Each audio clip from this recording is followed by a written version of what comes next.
जय हिंद मेरे प्यारे बच्चों। तो काफी ऐसे क्वेश्चन आ रहे थे कि सर एनडीए के लिए कोई ऐसा वीडियो बताओ जिसमें हम एक परफेक्ट स्ट्रेटजी जान पाए कि इस बार जो है रिटर्न निकालने के लिए कौन सा सब्जेक्ट पर जो है कितना टाइम देना चाहिए, कैसे पढ़ना चाहिए, जो एक रिटर्न को क्लियर करने के लिए सफिशियंट हो। और बिल्कुल 100% याद रखना कि अगर आप इस प्लान को फॉलो करते हो ना तो ये एक परफेक्ट प्लान रहेगा और आप अगर इसको फॉलो करते हैं तो रिटर्न क्वालिफाई 100% आप कर जाएंगे। ठीक है, अगर मैं बात करूं तो रिटर्न के लिए परफेक्ट स्ट्रेटजी क्या है, तो सबसे पहले देखो कि एनडीए का रिटर्न एग्जाम होता कैसे है। एनडीए का रिटर्न एग्जाम अगर मैं बात करूं तो टोटल आपके जो है 2 पेपर एनडीए के रिटर्न एग्जाम में होते हैं। पहला पेपर होता है मैथ्स का, दूसरा पेपर होता है जीएटी का। ये जीएटी का मतलब क्या है सर? जीएटी का मतलब सिंपल अगर मैं बात करूं तो याद रखना, जीएटी का मतलब है कि आपका इसमें इंग्लिश भी पूछा जाएगा, ठीक है, इसमें आपका पूरा साइंस भी पूछा जाएगा, साइंस भी पूरा होगा, और इसमें पूरा जीके जीएस, जिसमें जीके जीएस की बात करूं तो इसमें आपका हिस्ट्री भी रहेगा, है ना, हिस्ट्री, जियोग्राफी, जियोग्राफी, पॉलिटी, है ना, polity, current affair, economics, economics के एक आध क्वेश्चन 5 ईयर प्लान से आपके आते हैं, है ना। तो ये सारे स्टैटिक पोर्शन, स्टैटिक जीके का पोर्शन, ये सारा जो है इसके अंदर रहता है। ये पूरा जीएटी हो जाता है। ये आपका 11th-12th का जो मैथ्स है वो आपका जो है यहां पर आता है। अगर बात करें तो मैथ्स आपके 120 क्वेश्चन आते हैं 300 नंबर के, और 600 नंबर का पूरा जीएटी होता है, 150 क्वेश्चन इसके आते हैं, 150 क्वेश्चन जो है आपके जीएटी के आते हैं। अब देखो होता क्या है कि हम अगर इन 900 नंबर तो हमें स्कोर करना नहीं है, हमें पता है कि भाई फाइनल मेरिट जो है वो 360 के आसपास जाती है। फाइनल मेरिट जो है 360 के मतलब नीचे ही रहता है, मैक्सिमम 360, 305, 360 से ऊपर लगभग ना के बराबर ही चांसेस रहते हैं जाने के, है ना। तो 360 फाइनल मेरिट जाता है, यानी लगभग अगर मैं बात करूं तो 900 नंबर में आधा भी नहीं है, लगभग 40% के आसपास है, लगभग 40% है। यानी आपको केवल 40% स्कोर करना रहता है रिटर्न एग्जाम निकालने के लिए। अगर फाइनल मेरिट में भी देखोगे तो 400 नंबर अगर प्लस आप ला देते हो तो फाइनल मेरिट के लिए भी आप अगर केवल एसएसबी रिकमेंड हो जाओगे तो आप जो है फाइनल मेरिट में भी सिलेक्ट हो जाओगे। ये तो सिर्फ सिंपल सी बात है। तो हमें तैयारी भी उस तरीके से करना है। ऐसा नहीं कि आप जो है लगे इकोनॉमिक्स को पूरे अच्छे से पढ़ने, और इकोनॉमिक्स से कितना क्वेश्चन आएगा, मैक्स टू मैक्स 2 क्वेश्चन आ सकते हैं, अधिक से अधिक 2 क्वेश्चन आ सकते हैं, और लगे तुम इकोनॉमिक्स में जो है 50 घंटे 60 घंटे दे रहे हैं। आपको पता है कि भाई पॉलिटी से बहुत कम क्वेश्चन आते हैं, उससे ज्यादा ज्योग्राफी से आते हैं। तो आपको उस अनुसार अपनी तैयारी को यहां पर सुदृढ़ करना होगा। आज की इस क्लास में मैं यही बताने वाला हूं। देखो वनडे एग्जाम निकालना ऐसा नहीं कि वनडे एग्जाम में जो है ना बहुत ज्ञानी लोग नहीं निकालते, ये बहुत ज्यादा ज्ञानी है, बहुत ज्यादा जो है पढ़ता है, बहुत ज्यादा जो है वो करता नहीं।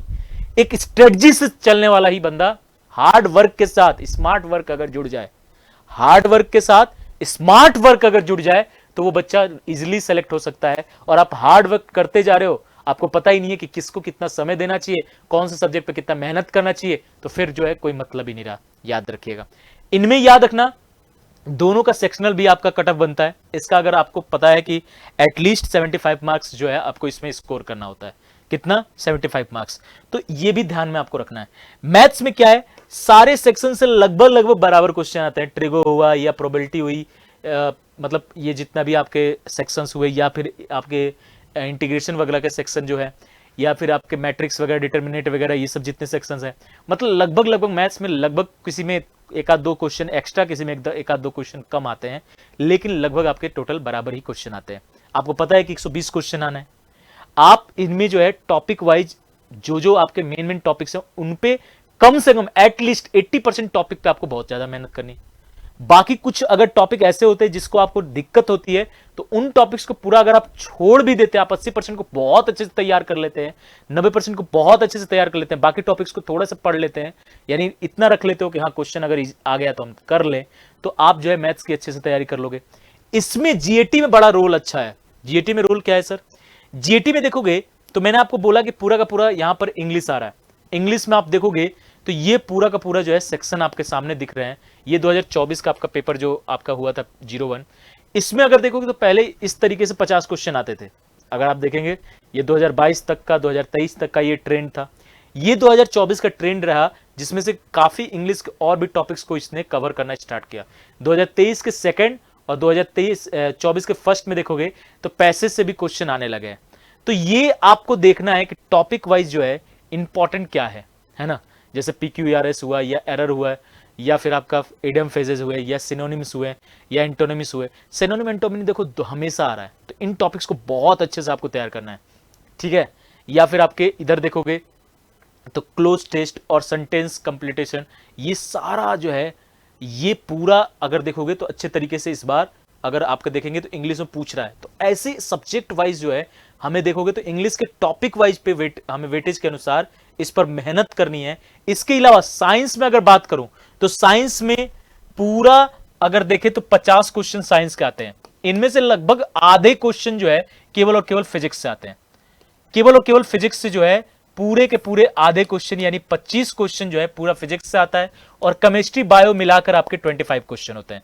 अब इनमें मेन टॉपिक्स मैं आपको बता रहा हूं। मेन टॉपिक्स मैकेनिक्स है, मैकेनिक्स में ग्रेविटेशन जो है वो मेन टॉपिक्स है। सॉलिड प्रेशर हुआ, ऑप्टिक्स हुआ, ऑप्टिक्स में केवल रे ऑप्टिक्स आपको पढ़ने हैं, रे ऑप्टिक्स जिसमें ह्यूमन आई और ऑप्टिकल इंस्ट्रूमेंट यानी कि माइक्रोस्कोप, टेलीस्कोप, ये सब आपको पूरा पढ़ना है। यहां से अगर केवल ऑप्टिक्स से बात करूं तो 3 से 4 कभी 5 क्वेश्चन पूछ दे रहा है। साउंड एंड वेव से आपके जो है 2 से 3 क्वेश्चन पूछ दे रहा है, इजी चैप्टर है। तो इन पर जो है आपको मेहनत करनी। इलेक्ट्रिसिटी जिसमें इलेक्ट्रिकल पावर से हर बार क्वेश्चन पूछ रहा है, ठीक है। मैग्नेटिज्म से आपके क्वेश्चन पूछ रहा है, तो इन टॉपिक्स को जो है ज्यादा तैयार करना है। फिजिक्स बहुत बड़ा है, सिलेबस बहुत बड़ा है, लेकिन इन टॉपिक्स पे आपको फोकस ज्यादा करना है। और ज्यादा अगर देखोगे पूरे साइंस में सबसे ज्यादा फोकस आपको इसी में करना है। अगर मैं केवल एक बात कहूं ना सिंपल, कि आप देखोगे मैथ्स, ठीक है, मैथ्स, उसके बाद सेकंड नंबर पे इंग्लिश, तीसरे नंबर पे फिजिक्स और चौथे नंबर पे जियोग्राफी।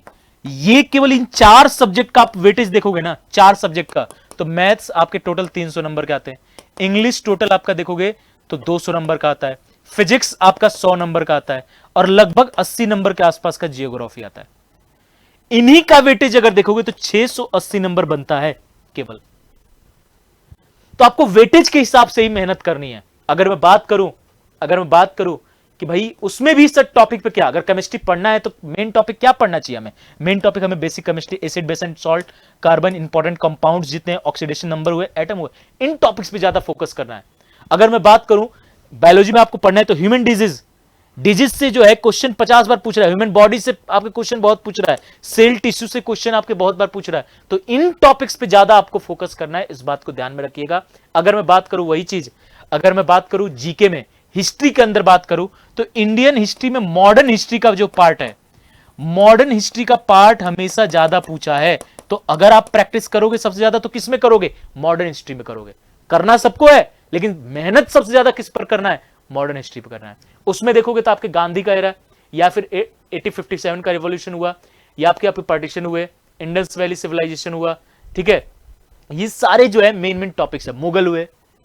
मॉडर्न और मेडुअल से क्वेश्चन जो है ज्यादातर पूछता है, एंसेंट से थोड़ा सा क्वेश्चन की संख्या कम हो जाती है। अगर हिस्ट्री में देखें लगभग 60 से 70 नंबर के क्वेश्चन जो है यहां से बन जाते हैं लगभग। अगर मैं बात करूं ठीक है, इकोनॉमिक्स में आपका 5 ईयर प्लान पढ़ लो, एक क्वेश्चन आएगा फिक्स है, 5 ईयर प्लान से लगभग रहता है, या करंट से रिलेटेड रहता है। करंट अफेयर से 6 से 7 क्वेश्चन आ जाते हैं आपके, ठीक है। वर्ल्ड हिस्ट्री में रशिया रिवॉल्यूशन हुआ, फ्रांस रिवॉल्यूशन हुआ, वर्ल्ड वॉर फर्स्ट और सेकंड हुआ, ये टॉपिक जो है आपके मेन है। अगर वहीं में ज्योग्राफी का बात करूं तो इंडियन ज्योग्राफी में river, dams, mountain system, soil, national park, wild life sanctuary, transport, industry, ये सब हो गए, या अर्थ सिस्टम हो गया, लैटिट्यूड लॉन्गिट्यूड हो गया, रॉक एंड सॉइल हो गया, क्लाइमेट, साइक्लोन, प्रेशर बेल्ट, ये सारा जो है आपके ज्योग्राफी से पूछता है। ज्योग्राफी से याद रखना 80 नंबर के क्वेश्चन जो है ज्योग्राफी से पूछते हैं। तो अगर मैं बात करूं कि सबसे ज्यादा इंपॉर्टेंट मैथ, सेकंड नंबर पे इंग्लिश, थर्ड नंबर पे फिजिक्स, और चौथे नंबर पे सबसे इंपॉर्टेंट जो चैप्टर है, सॉरी, सबसे इंपॉर्टेंट जो सब्जेक्ट है वो ज्योग्राफी है। तो सबसे ज्यादा मेहनत भी आपको जो है इन्हीं पर करना है, इस बात को ध्यान में रखिएगा। सबसे ज्यादा मेहनत आपको जो है इन सब्जेक्ट पर करने हैं, इस बात को याद रखिएगा। तो एक राइट स्ट्रेटजी में तैयारी करो, मेहनत करो, लेकिन एक सही दिशा में मेहनत करो। आप अगर पढ़ाई के शेड्यूल को अपना बांट रहे हो तो आप मैथ्स के बाद इंग्लिश को दो, इंग्लिश के बाद फिजिक्स को दो। किसी एक सब्जेक्ट से प्यार मत करो, क्योंकि ये रिटन एग्जाम अगर क्वालिफाई करना है तो आपको एक राइट स्ट्रेटजी पे, एक परफेक्ट प्लान पर आपको चलना पड़ेगा, और उसमें जिसका जैसा वेटेज है उसको उतना प्यार देना है ना। अगर मान लो इकोनॉमिक्स एक ही आ रहा है तो उसको अभी पढ़ना ही नहीं है, हम लास्ट में 5 ईयर प्लान पढ़ के चले जाएंगे एग्जाम से एक हफ्ते पहले। हमें पता है कि भाई करंट अफेयर्स जो है वो इतने महीने से इतने महीने तक आएगा, लास्ट में हम उसको कवर कर सकते हैं। अभी मैथ्स पर पूरा फोकस करो, इंग्लिश पर पूरा फोकस करो, फिजिक्स पर पूरा फोकस करो, ज्योग्राफी पर पूरा फोकस करो, इन 4 पे बहुत ज्यादा फोकस करो। हिस्ट्री में कर रहे हो, मॉडर्न पर करो, उसके बाद मेडल पे करो। और कुछ चीजों को छोड़ना सीखो, केवल ऊपर ऊपर से पढ़ के उसके बाद बहुत ज्यादा फोकस उस पर नहीं करना हमें। और यही एक रिटेन का राइट स्ट्रेटजी होता है, ठीक है। बहुत ज्यादा सोचोगे कवर करना नहीं पॉसिबल है, तो आप केवल इतना ही अच्छे से ढंग से कर लोगे और उसको बाकी चीजों को थोड़ा सा ओवरऑल पढ़ के जाओगे तो आप आराम से 400 प्लस स्कोर करोगे।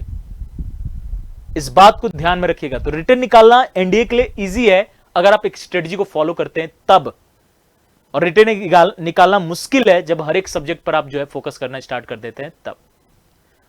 तो आई होप इस सेशन से आप लोग जो है एनडीए के जो एक राइट प्लान होना चाहिए उस प्लान पर आप काम करेंगे। और आज से अपना जो भी बच्चे ये गलतियां कर रहे होंगे कि अन्य सब्जेक्ट पर जो है, जो मान लो कम वेटेज का है बायोलॉजी, अब बायोलॉजी पर लगे दिन रात डेली 1 घंटे 2 घंटे देना, अगर ऐसा हो रहा है तो उन पर जो है थोड़ा सा रोकेंगे और एक स्ट्रेटजी के साथ जो है काम करेंगे, एक परफेक्ट प्लान के साथ काम करेंगे और अपनी तैयारी शानदार करेंगे और रिटन को क्वालिफाई करके फिर एसएसबी की शानदार तैयारी करेंगे, ठीक है। यानी इस बार लेफ्टिनेंट का सपना पूरा होगा, लेकिन उसके लिए लेफ्टिनेंट वाला दिमाग भी लगाना होगा और जिस तरीके से एग्जाम में वेटेज है उसी तरीके से आपको पढ़ना भी होगा, ठीक है।